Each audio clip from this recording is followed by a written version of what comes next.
당신이 지금 겪고 있는 인생의 문제는 하나님의 계획 속에서 어떻게 변화될 수 있을까요? 오늘 우리는 하나님을 만나기 전과 후 완전히 달라진 한 사람의 이야기를 함께 나눠보려 합니다. 그의 이름은 야곱입니다. 태아 때부터 시작된 운명. 창세기 25장. 야곱의 인생은 시작부터 특별했습니다. 그의 어머니 리브가는 오랫동안 아이를 갖지 못했습니다. 남편 이삭은 하나님께 간절히 기도했고 결국 하나님은 쌍둥이를 허락하셨습니다. 하지만 태중에서부터 아이들은 서로 싸우고 있었습니다. 놀란 리브가는 하나님께 물었고 하나님은 이렇게 말씀하셨습니다. 두 국민이 내 태중에 있구나. 큰 자가 어린 자를 섬기리라. 창세기 25장 23절. 야곱은 형 에서의 발 뒤꿈치를 잡고 태어났습니다. 이름 야곱은 발 뒤꿈치를 잡는 자, 속이는 자라는 뜻이 있습니다. 그의 이름은 그의 인생을 예고하듯 시작됩니다. 장자의 권리를 산 야곱. 창세기 25장 29절에서 34절. 어느 날 에서는 사냥을 마치고 돌아와 배가 고팠습니다. 야곱은 붉은 죽을 끓이고 있었죠. 에서가 말합니다. 야곱아, 그 붉은 것을 좀 먹게 해다오. 너무 배가 고프다. 야곱은 대답합니다. 형의 장자의 명분을 내게 판다면 죽을 드릴게. 에서가 말합니다.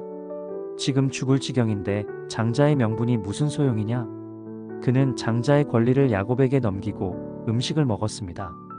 이 작은 거래는 야곱의 인생에서 중요한 시작점이 됩니다. 야곱은 눈에 보이지 않는 장자의 축복을 탐했고 에서는 눈앞의 배고픔을 해결하는 데 집중했습니다. 아버지를 속이다. 창세기 27장. 이삭은 나이가 많고 눈이 어두워졌습니다. 그는 에서를 장자로 축복하려 했지만 리브가와 야곱은 계략을 꾸밉니다. 야곱은 염소 가죽을 입고 형처럼 변장해 아버지를 속입니다. 이삭은 떨리는 마음으로 그를 축복합니다. 민족들이 너를 섬기고 내 형제들이 내게 굴복할 것이다. 창세기 27장 29절. 이 일로 인해 에서는 분노하고 야곱은 형을 피해 하란으로 도망쳐야 했습니다. 그의 삶은 이제 도망자의 삶, 외로운 길이 시작됩니다. 베델에서 하나님을 만나다. 창세기 28장. 야곱은 광야에서 돌을 베고 잠을 자다 꿈을 꿉니다. 하늘에 닿은 사닥다리가 있고 하나님의 천사들이 오르내리고 있습니다. 그리고 하나님이 말씀하십니다. 내가 내 아버지 아브라함과 이삭에게 한 약속을 너에게도 주겠다. 내가 너와 함께 있어 내가 어디로 가든지 너를 지키며 다시 이곳으로 돌아오게 하겠다. 창 2815. 야곱은 깨어나 무서움에 떱니다. 이곳은 하나님이 계신 곳이로구나. 이는 하늘의 문이로다. 그는 그곳을 베델 하나님의 집이라 부릅니다. 그는 하나님께 서원을 합니다. 하나님께서 나와 함께 하신다면 나는 하나님께 11조를 드리겠습니다. 야곱은 이 만남으로 비로소 하나님을 인격적으로 만나게 됩니다. 도망자의 삶은 하나님의 동행의 삶으로 바뀌기 시작했습니다. 라반의 집에서 20년. 창세기 29장에서 31장.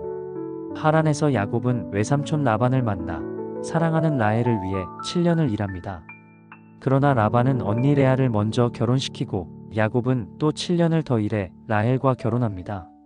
총 20년 동안 그는 속임과 억울함을 당하며 삽니다. 하지만 하나님은 그와 함께 하셨습니다. 그의 가축은 번성했고 가정도 이루어졌습니다. 형 에서를 다시 만나다. 창세기 32장에서 33장. 야곱은 다시 가나안으로 돌아가는 길에 형 에서를 만나야 했습니다. 두려운 마음에 그는 밤새 기도하며 싸웁니다. 그때 어떤 사람이 그와 씨름합니다. 하나님이었습니다. 날이 새려하니 나를 놓아주라. 당신이 나를 축복하지 않으면 보내드릴 수 없습니다. 그는 하나님과 씨름한 후 이름이 야곱에서 이스라엘로 바뀝니다. 내가 하나님과 사람들과 겨루어 이겼다. 창세기 32장 28절. 이후 에서는 그를 용서하고 끌어안습니다. 두 형제는 화해하고 야곱은 그제야 평안을 얻게 됩니다. 베델로 다시 돌아오다. 창세기 35장. 하나님은 야곱에게 말씀하십니다. 일어나 베델로 올라가라. 그곳에서 나에게 제단을 쌓아라. 야곱은 가족과 함께 우상을 버리고 베델로 올라갑니다. 그는 예배를 드리고 드디어 하나님의 사람으로 굳건히 서게 됩니다. 너의 이름은 다시는 야곱이라 하지 말고 이스라엘이라 하라. 창세기 35장 10절. 야곱은 고난의 인생을 지나 하나님을 만난 사람, 하나님과 동행하는 사람, 하나님의 나라를 세워가는 조상이 되었습니다. 요셉을 통해 구원을 경험하다 창세기 37장에서 49장. 야곱은 아들 요셉을 편애하다 형들의 질투로 인해 요셉이 죽은 줄로 믿고 살아갑니다. 수십 년 뒤 기근으로 인해 애굽에 내려간 그는 요셉이 애굽의 총리가 된 것을 보고 감격합니다. 야곱은 마지막에 아들들과 손자들을 축복하며 하나님의 언약을 다시 전합니다. 그는 고향으로 돌아가지 못하고 애굽에서 죽지만 그의 유언에 따라 가나안 땅 막벨라 굴에 장사됩니다. 야곱의 하나님, 우리의 하나님. 야곱의 인생은 실수와 속임, 도망과 두려움으로 가득했지만 하나님은 그를 포기하지 않으셨습니다. 그는 결국 이스라엘이 되었고 하나님의 나라를 이룰 민족의 조상이 되었습니다. 하나님은 오늘도 우리와 씨름하시고 우리를 야곱에서 이스라엘로 변화시키기 원하십니다. 야곱의 하나님을 너의 하나님으로 삼으라. 우리 인생도 하나님을 만날 때 변화됩니다. 여러분의 인생 가운데도 야곱처럼 변화의 이야기가 시작되길 바랍니다. 하나님을 만나십시오. 그분은 지금도 살아계십니다.